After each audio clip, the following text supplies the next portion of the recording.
नमस्कार दोस्तों, स्वागत है आप सभी का आपके अपने YouTube चैनल वर्दी क्लासेज में। यदि आप लोग करंट अफेयर्स राष्ट्रीय परिदृश्य का पहला पार्ट नहीं देखे हैं तो सबसे पहले आप लोग जाके पहले पार्ट को देखें। चलिए शुरू करते हैं। यह आपका करंट अफेयर्स राष्ट्रीय परिदृश्य पार्ट 2 है और यहाँ हम देखेंगे 51 से लेकर 100 तक के प्रश्नों को। तो चलिए शुरू करते हैं पहले प्रश्न से। पहला प्रश्न कह रहा है कि मई 2022 में उत्तर भारत के पहले बायोटेक पार्क का उद्घाटन कहाँ पर किया गया था। ठीक है, तो मई 2022 में उत्तर भारत के पहले बायोटेक पार्क का जो उद्घाटन था वह किया गया है आपका कहाँ पर किया गया है, कठुआ के जम्मू कश्मीर में। ठीक है, जम्मू कश्मीर के कठुआ में, समझ गए। चलिए, और अगर हम बात करें इसके उद्घाटनकर्ता कौन थे तो जितेंद्र सिंह, जो कि केंद्रीय विज्ञान और प्रौद्योगिकी राज्य मंत्री हैं। ठीक है, चलिए। अच्छा, इस पार्क का कार्य क्या है? बायोटेक पार्क का कार्य क्या होता है? जैव विविधता, औषधि और सुगंधित पौधों पर शोध करना और हरित व्यवसायों को क्या है, बढ़ावा देना। चलिए आगे हम देखेंगे। अगले प्रश्न को देखेंगे 52 को। दिया है हाल ही में पुनीत सागर अभियान का नवीनतम चरण किसके द्वारा शुरू किया गया है?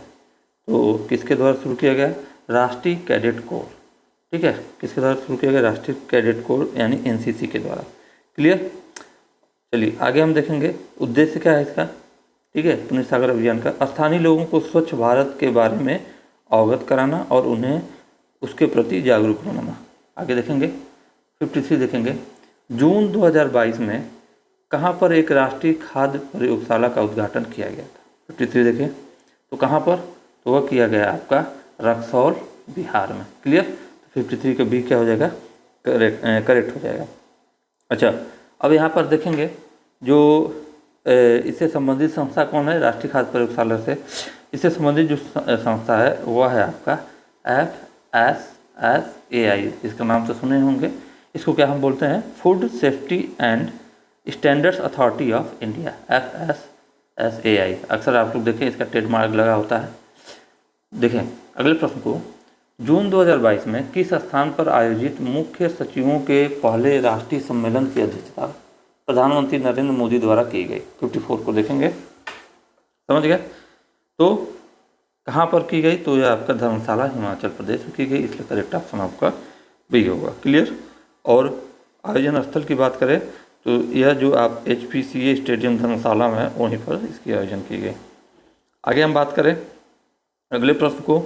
मई 2022 में आर्थिक मामलों की मंत्रिमंडलीय समिति ने भारत के किस राज्य में नए ग्रीनफील्ड एयरपोर्ट के प्रथम चरण को मंजूरी प्रदान कर दी है?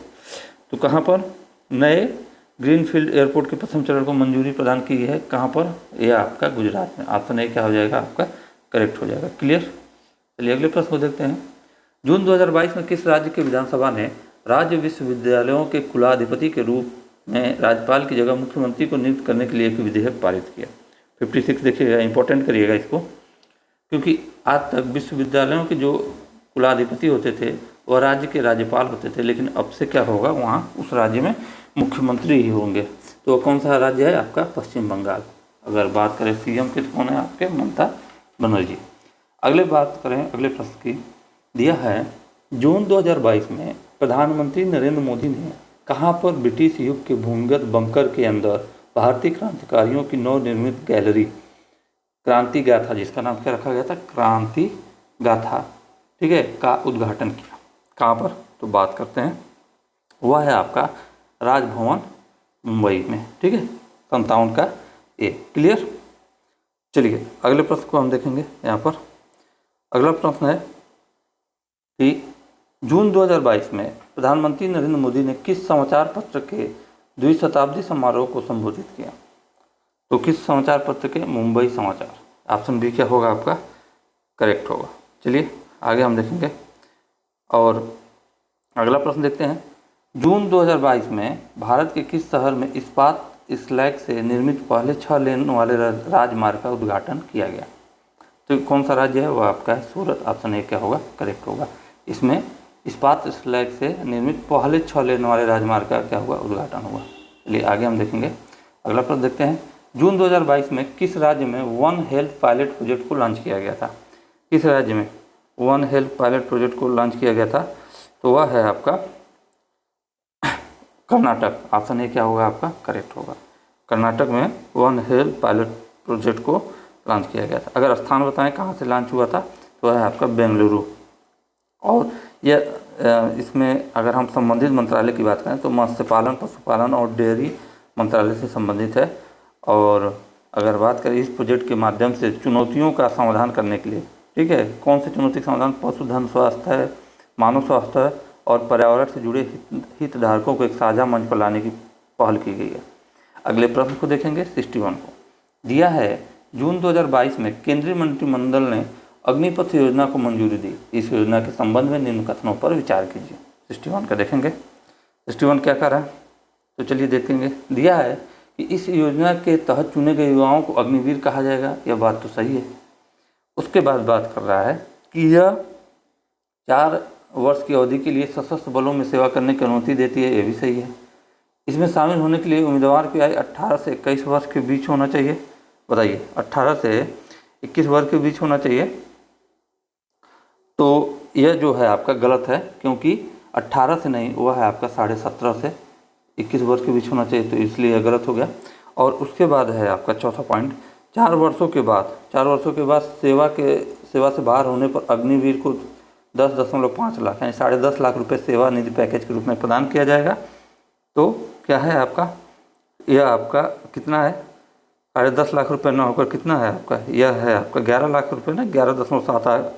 तो यह भी गलत है। यह मिलेगा आपको 11.71 लाख रुपये यानी कि 11,71,000 रुपये मिलेगा। इसलिए यह 2 ऑप्शन आपके गलत हो गए। तो इसलिए पहला दूसरा सही है, ठीक है, पहला दूसरा आपका सही है। पहला सही होगा, दूसरा सही होगा। देखिए इसमें ऑप्शन छूट गया है, तो इसमें जो रहेगा, मान लीजिए ए ऑप्शन दिया रहेगा फर्स्ट एंड सेकेंड, तो वही आपका सही है, ठीक है। चलिए, जून 2022 में किस मंत्रालय द्वारा ई लर्निंग पोर्टल डाक कर्मयोगी लॉन्च किया गया?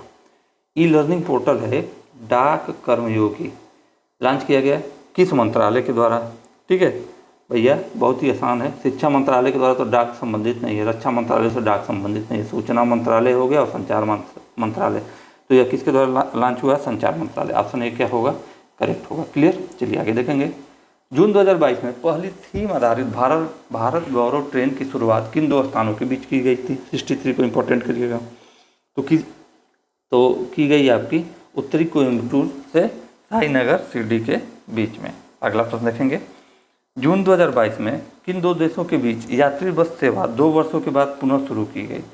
ठीक है, यात्री बस सेवा 2 वर्षों के बाद पुनः शुरू की गई। तो कौन सा देश है वह है आपका भारत और बांग्लादेश। ऑप्शन बी क्या होगा? करेक्ट होगा। जून 2022 में महाराष्ट्र के नए मुख्यमंत्री के रूप में किसने शपथ ली? तो जून 2022 में महाराष्ट्र के नए सीएम के रूप में शपथ लिया आपके एकनाथ शिंदे ने। ऑप्शन बी क्या होगा? करेक्ट होगा। अगला प्रश्न देखेंगे। हाल ही में पनबिजली और सौर ऊर्जा से पूरी तरह संचालित होने वाला देश का पहला हवाई अड्डा कौन बना? ठीक है, कौन बना? तो देखिए, हाल ही में जो पनबिजली और सौर ऊर्जा से पूरी तरह संचालित होने वाले देश का जो पहला हवाई अड्डा है वह है आपका दिल्ली हवाई अड्डा यानी दिल्ली एयरपोर्ट। ऑप्शन ए क्या होगा? करेक्ट होगा। और उसका नाम अगर बताएं तो जो दिल्ली का इंदिरा गांधी अंतर्राष्ट्रीय हवाई अड्डा है पूरी तरह से पनबिजली और सौर ऊर्जा से संचालित होने वाला देश का पहला हवाई अड्डा बन गया है। क्लियर। चलिए आगे देखेंगे। अगला प्रश्न कर रहा है कि जून 2022 में पवन ऊर्जा की संभावना का पता लगाने के लिए अपनी तरह का पहला वर्टिकल एक्सिस विंड टर्बाइन और सोलर पीवी हाइब्रिड लॉन्च करने वाला भारत का पहला हवाई अड्डा कौन सा बना? इंपॉर्टेंट करिएगा। तो वह कौन सा बना है आपका? वह बना आपका मुंबई। 67 का क्या होगा आपका?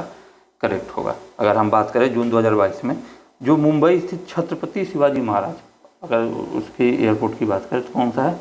छत्रपति शिवाजी महाराज, ठीक है, आपका अंतर्राष्ट्रीय हवाई अड्डा है जिसको CSMIA भी बोलते हैं, CSMIA इंटरनेशनल एयरपोर्ट। ठीक है, यह जो है आपका पूरी तरह से पवन ऊर्जा के उपयोग की संभावनाओं का पता लगाने के लिए अपनी तरह का पहला वर्टिकल एक्सिस विंड टर्बाइन और सोलर पीवी हाइब्रिड लॉन्च किया है और ऐसा करने वाला देश का पहला हवाई अड्डा है। ठीक है, चलिए आगे देखेंगे अगले प्रश्न को। अगला प्रश्न कर रहा है कि मई 2022 में जनता तक सरकारी डाटा पहुंचाने के लिए नेशनल डेटा और एनालिटिक्स प्लेटफॉर्म किसके द्वारा लॉन्च की गई थी? तो किसके द्वारा लॉन्च की गई थी? सुमन बेरी के द्वारा।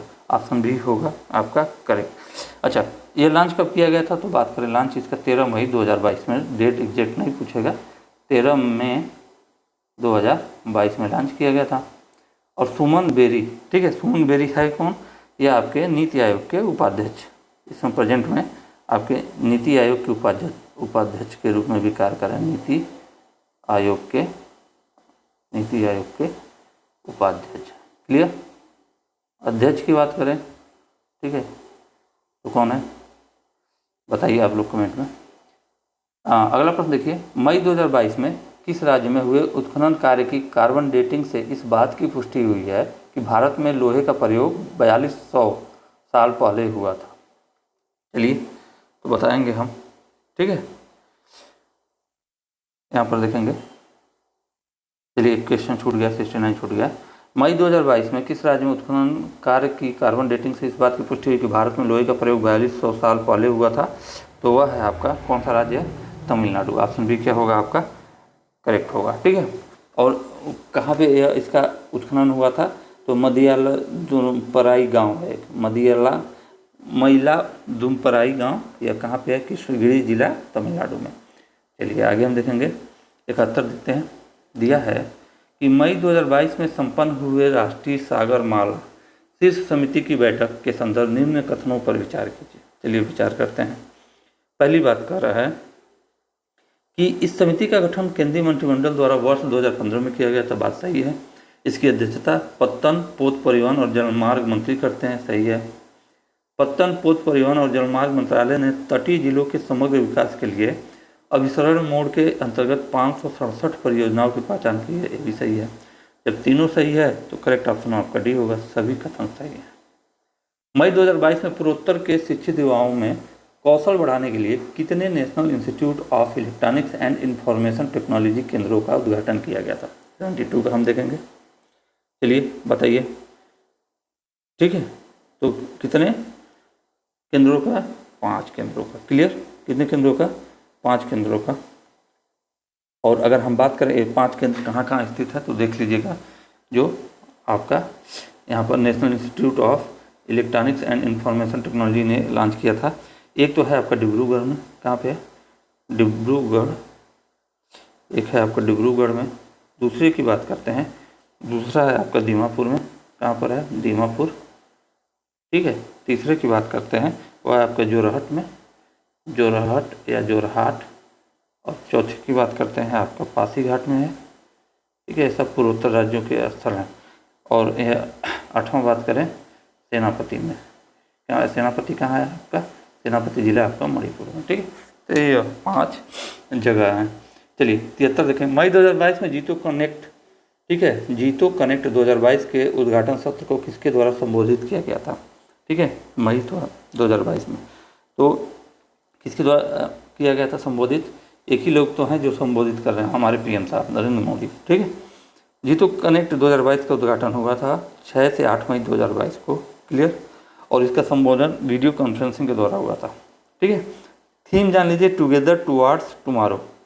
जीतो कनेक्ट का मतलब है टुगेदर टुवार्ड्स टुमारो, इसका क्या है आपका थीम है। क्लियर? चलिए, और प्रधानमंत्री नरेंद्र मोदी ने उपस्थित जो जन समुदाय था उससे एक आग्रह किया था कि अर्थ के लिए काम करो। किसके लिए? इस चीज़ को भी ध्यान रखें, यहाँ इंपॉर्टेंट देखिएगा। उन्होंने इस संबोधन के माध्यम से, इस समारोह के माध्यम से अर्थ के लिए काम करो के लिए संबोधन किया जन समुदाय से। अब अर्थ का यहाँ मतलब क्या हुआ? ई फॉर हो गया आपका इन्वायरमेंट, यानी कि पर्यावरण, इन्वायरमेंट। उसके बाद ए फॉर जो हो गया आपका एग्रीकल्चर, ए फॉर हो गया आपका एग्रीकल्चर। और उसके बाद आर फॉर हो गया आपका recycling and the circular economy, इसका मतलब हो गया recycling and the circular economy. और टी का मतलब हो गया आपका टेक्नोलॉजी, टी का मतलब हो गया टेक्नोलॉजी। और एच का मतलब हो गया हेल्थ, ठीक है। इन सब चीज़ को, हेल्थ केयर, इन सब चीज़ को ध्यान रखिएगा। हाल ही में भारत का पहला धूम्रपान मुक्त राज्य कौन सा बना? बहुत ही इंपॉर्टेंट, शानदार। तो पहला राज्य कौन सा है धूम्रपान मुक्त? ठीक है, स्मोक फ्री बना हिमाचल प्रदेश। ऑप्शन सी क्या होगा आपका? करेक्ट होगा। क्लियर? चलिए अगला प्रश्न देखें। और अगर हम बात करें हर घर एलपीजी वाला राज्य भी यही हुआ, ठीक है। कौन सा आपका? उत्तराखंड, हिमाचल प्रदेश, उत्तराखंड का। 75 देखेंगे। दिया है यहाँ पर कि मई 2022 में देश भर में आगामी समर्पित इथेनॉल संयंत्रों के लिए किए गए एक दीर्घकालिक खरीद त्रिपक्षीय सह एस्क्रो समझौते में कौन सी तेल विपणन कंपनी शामिल नहीं है? कौन सी नहीं शामिल है? वह है आपका रिलायंस पेट्रोलियम कॉरपोरेशन लिमिटेड शामिल नहीं है। ठीक है, चलिए आगे हम देखेंगे। अगला प्रश्न कह रहा है कि मई 2021 में परिसीमन आयोग द्वारा केंद्र शासित प्रदेश जम्मू और कश्मीर के परिसीमन आदेश को अंतिम रूप दिया गया, जिसके तहत प्रदेश में कुल कितने विधानसभा क्षेत्र होंगे? तो प्रदेश में कुल कितने विधानसभा क्षेत्र होंगे? वो होंगे आपके 90 विधानसभा क्षेत्र। क्लियर। 77 को देखेंगे। मई 2022 में, ठीक है, मई 2022 में किसके द्वारा राष्ट्रीय परिवार स्वास्थ्य सर्वेक्षण के 5वें दौर के दूसरे चरण की राष्ट्रीय रिपोर्ट जारी की गई थी? किसके द्वारा की गई थी? तो वह था आपका मनसुख मंडाविया के द्वारा। ऑप्शन डी क्या होगा आपका? करेक्ट होगा। अच्छा, मनसुख मंडाविया किससे संबंधित है? स्वास्थ्य एवं परिवार कल्याण मंत्रालय से। ठीक है, आगे हम बात करें। अगला प्रश्न देखेंगे कि मई 2022 में केंद्रीय गृह मंत्री अमित शाह ने राष्ट्रीय साइबर फोरेंसिक प्रयोगशाला का उद्घाटन कहाँ पर किया? 78 का देखेंगे। तो कहाँ पर किया उन्होंने? हैदराबाद में। तो राष्ट्रीय साइबर फोरेंसिक प्रयोगशाला का उद्घाटन हुआ आपका हैदराबाद में। ऑप्शन डी क्या होगा आपका? करेक्ट होगा। 79 देखेंगे। मई 2022 में राइट ऑफ वे के अनुमोदन के लिए गति शक्ति संचार पोर्टल का शुभारंभ किसके द्वारा किया गया था? ठीक है, किसके द्वारा किया गया था? तो वह किया गया था आपका अश्विनी वैष्णो के द्वारा आपका किया गया था। क्लियर। और अगर हम बात करें विकासकर्ता कहाँ है, तो मध्य प्रदेश राज्य इलेक्ट्रॉनिक्स विकास निगम इसके विकास करता है। क्लियर। चलिए अगले प्रश्न को देखते हैं। अगला प्रश्न दिया है आपका कि मई 2022 में उच्चतम न्यायालय ने भारतीय दंड संहिता IPC की किस धारा पर अंतरिम रोक लगाने का आदेश दिया? 80 का देखिए। तो वह है आपका धारा 124 ए। ऑप्शन ए क्या होगा? करेक्ट होगा। तो उच्चतम न्यायालय ने 11 मई 2022 को भारतीय दंड संहिता यानी IPC की धारा जो 124 ए है, जिसको हम राजद्रोह कानून बोलते हैं, ठीक है, राजद्रोह कानून है जो आपका क्या है, इस पर अंतरिम रोक लगाते हुए कहा जब तक केंद्र सरकार इस कानून की समीक्षा नहीं कर लेती तब तक इसके तहत किसी के खिलाफ कोई नया मामला दर्ज नहीं किया जाएगा। पहले से लंबित मामले भी स्थगित रहेंगे और इस कानून के तहत जेल में बंद अभियुक्त अदालत में अपनी जमानत के लिए अर्जी दे सकेंगे। ठीक है। और आदेश किसने दिया? मुख्य न्यायाधीश NV रमन्ना और न्यायमूर्ति सूर्यकांत और न्यायमूर्ति हिमा कोहली की पीठ ने। ठीक है। चलिए आगे हम बात करेंगे, अगले प्रश्न को देखेंगे। अगला प्रश्न क्या है? अगला प्रश्न दिया है आपका 81 कि मई 2022 में संपन्न हुई 61वीं बोडो साहित्य सभा के संदर्भ में निम्न कथनों पर विचार कीजिए। चलिए विचार करते हैं। पहला दिया है इसका आयोजन असम के तामुलपुर में किया गया था। बात सही है। उसके बाद बात करती है तत्कालिक राष्ट्रपति रामनाथ कोविंद इस सभा में भाग लेने वाले पहले भारतीय राष्ट्रपति थे। तो ये भी बात सही है आपके। ठीक है, फर्स्ट भी सही है, सेकंड भी सही है। तो करेक्ट ऑप्शन क्या होगा? सी, पहला व दूसरा दोनों सही है। मई 2022 में किस उच्च न्यायालय ने वैवाहिक बलात्कार पर खंडित फैसला सुनाया? ठीक है, तो किसने सुनाया? यह है आपका दिल्ली हाई कोर्ट ने। ठीक, ऑप्शन बी क्या होगा? करेक्ट। इसने क्या सुनाया? वैवाहिक बलात्कार पर खंडित फैसला सुनाया। अच्छा सुनिए, संदर्भ क्या है? दिल्ली उच्च न्यायालय की एक खंडपीठ ने 11 मई 2022 की वैवाहिक बलात्कार, ठीक है, भारतीय दंड संहिता की धारा 375 का अपवाद 2 के मामले में खंडित फैसला सुनाया। एक न्यायाधीश ने वैवाहिक बलात्कार के प्रावधान को समाप्त करने का समर्थन किया, जबकि दूसरे न्यायाधीश ने प्रावधान को समाप्त न करने का समर्थन किया। दूसरे न्यायाधीश ने कहा कि यह प्रावधान अवैधानिक नहीं है। खंडपीठ के पक्षकारों को उच्चतम न्यायालय में याचिका दायर करने की छूट है। क्लियर। चलिए आगे हम बात करेंगे अगले प्रश्न को। अगला प्रश्न देखिए 83 कह रहा है कि मई 2022 में किस उपक्रम द्वारा सार्वजनिक वाईफाई सुविधा प्रदान करने हेतु 100 रेलवे स्टेशनों पर प्रधानमंत्री वाईफाई एक्सेस नेटवर्क इंटरफेस योजना शुरू की गई? देखिएगा 2022 मई 2022 में किस उपक्रम द्वारा सार्वजनिक वाईफाई सुविधा प्रदान करने हेतु 100 रेलवे स्टेशनों पर प्रधानमंत्री वाईफाई एक्सेस नेटवर्क इंटरफेस योजना शुरू की गई? तो वह थी आपकी रेलटेल। Option C. ठीक है, PM शुरू की गई। कौन सी योजना थी? वह थी आपकी रेलटेल। ठीक है।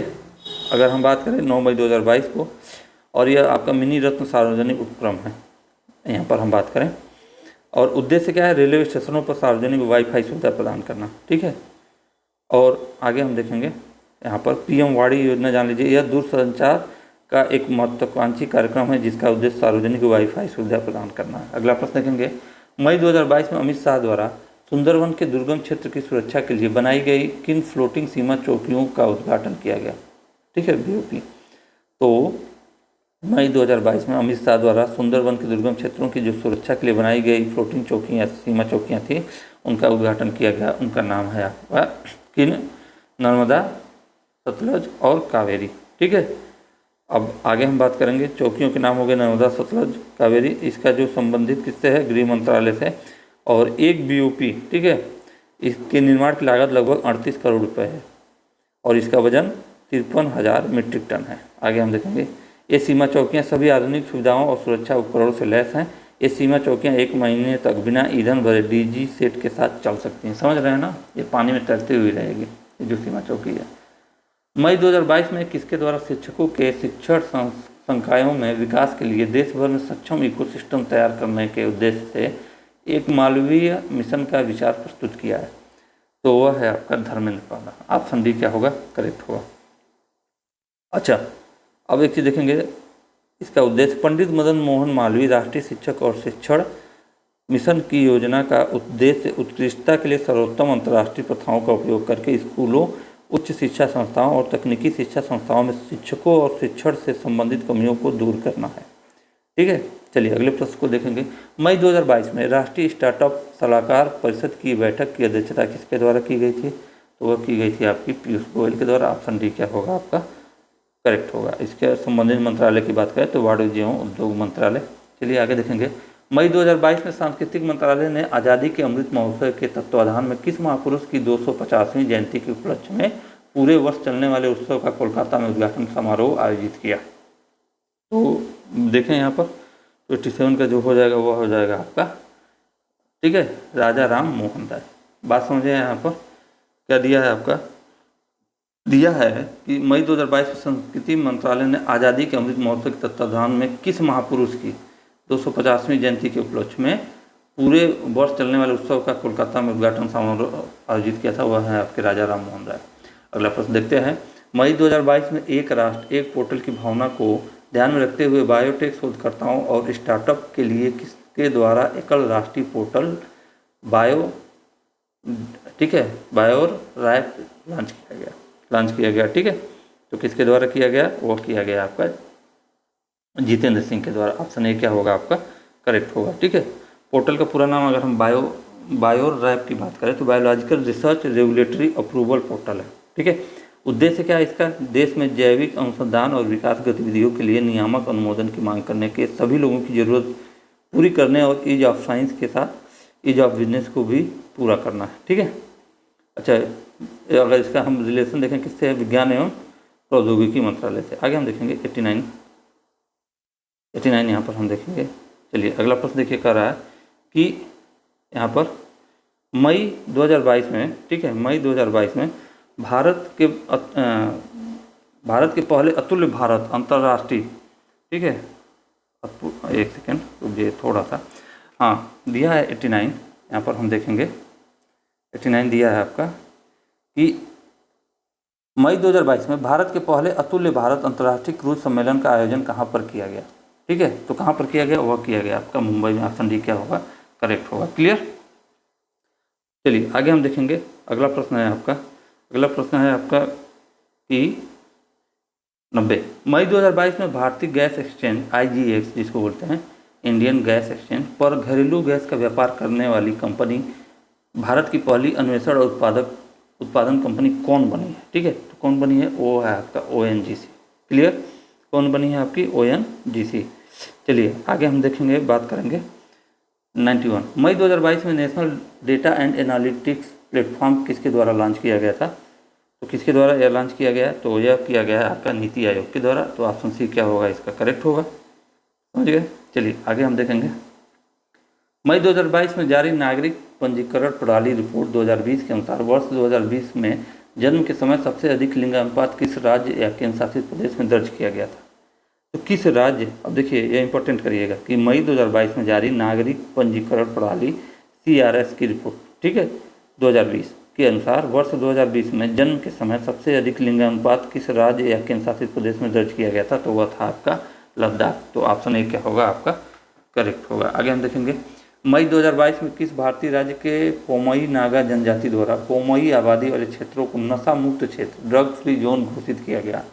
तो कौन सा है आपका, तो यहाँ पर हम देखेंगे आपका 93 किससे संबंधित है, वो है आपका मणिपुर से संबंधित। ऑप्शन बी क्या होगा, करेक्ट होगा। 94 देखेंगे, अप्रैल 2022 में प्रधानमंत्री नरेंद्र मोदी द्वारा राज्यों के मुख्यमंत्रियों और उच्च न्यायालयों के मुख्य न्यायाधीशों के संयुक्त सम्मेलन का उद्घाटन कहाँ पर किया गया, तो वह है आपका 94 का, वह किया गया आपका नई दिल्ली में। ऑप्शन बी क्या होगा आपका, करेक्ट होगा। क्लियर।